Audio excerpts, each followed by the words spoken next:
Bagian 17, kegaduhan. Mama jujur, itu uangnya buat apa? Desakku. Sebenarnya Mama nampak ragu untuk menyebutkannya. Lydia, Mama mohon tolong. Mama, sebenarnya itu uang buat arisan. Ucap Mama akhirnya mengaku juga. Maaf, aku tidak punya uang sebanyak itu, ucapku.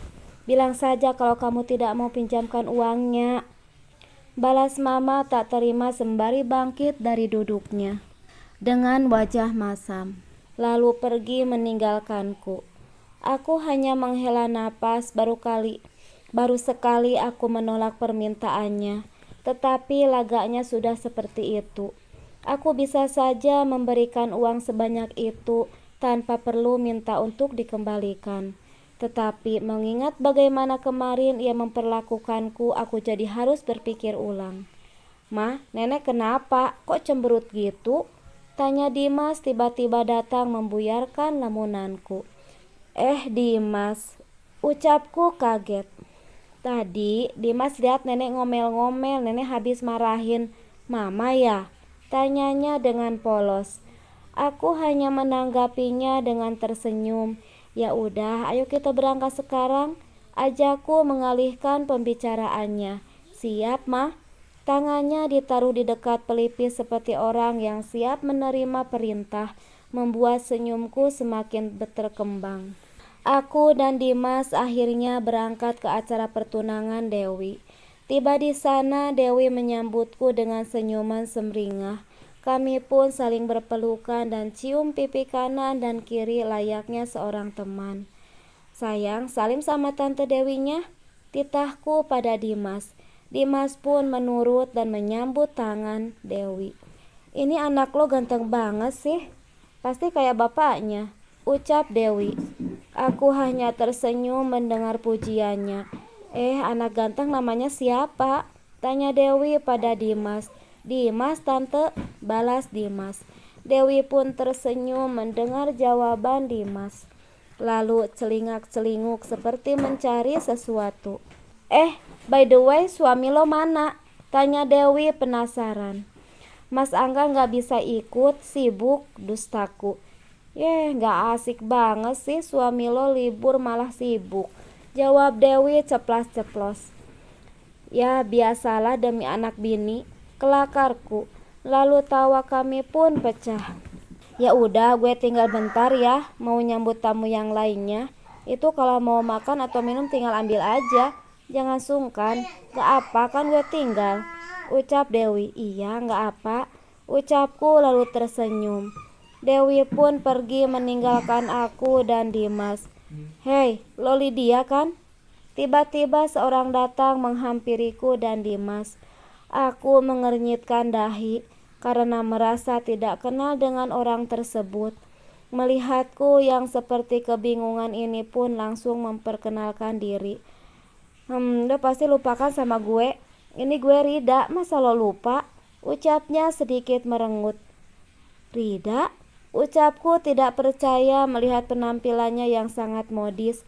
"Ya ampun, ini beneran lo. Kenapa sih orang-orang pada nggak percaya?"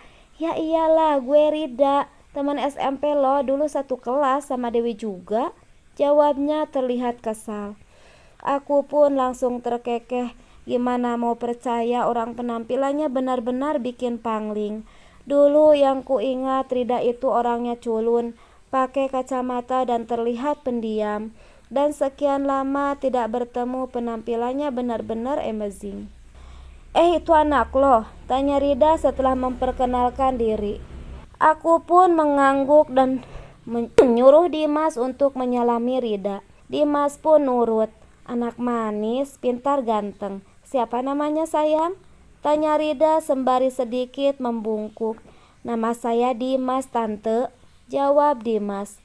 Kami pun menikmati acara pertunangannya, sesekali bercerita masa-masa SMP dulu yang membuat kami tertawa. "By the way, sendirian aja, suami lo mana?" tanya Rida. Aku tersenyum getir, tidak mungkin membicarakan masalah rumah tangga yang kini tengah menimpaku. Apalagi kami juga baru ketemu setelah sekian lama berpisah. Dia nggak bisa ikut sibuk, kilahku sembari memaksa tersenyum. Rida nampak manggut-manggut. Lo sendiri udah nikah? Tanyaku penasaran. Belum, santai aja, sekarang gue lagi sibuk ngurusin butik. Kapan-kapan datang ya ke butik gue ya, ajak Rida sembari memberikan kartu namanya. Insya Allah kalau lagi ada waktu dan gak sibuk, jawabku sembari mengambil kartu namanya. Lo sendiri lagi sibuk apa? Tanya Rida lagi. Biasa nerusin perusahaan almarhumah mama. Tanpa terasa waktu terus berlalu. Acara pertunangannya berjalan dengan lancar.